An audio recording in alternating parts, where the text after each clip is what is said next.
బలగం అనే సినిమా మీరు ఎంతగానో ఆదరించారు, ఆశీర్వదించారు. ఈ సినిమా నాకు ఎంతో ఇచ్చిందండి. జీవితాంతం గుర్తుండిపోయే జ్ఞాపకాలని ఆ సినిమాతో మీరు నాకు ఇచ్చారు. మరొక్కసారి అందరికీ thank you so much.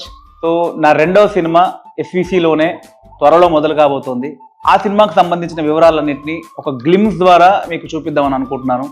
So ఆ గ్లిమ్స్ ఈ సంక్రాంతికి మీ ముందుకు రాబోతోంది. ఈ సినిమాను కూడా మీరు ఆదరించి ఆశీర్వదిస్తారని మనస్ఫూర్తిగా కోరుకుంటున్నాను.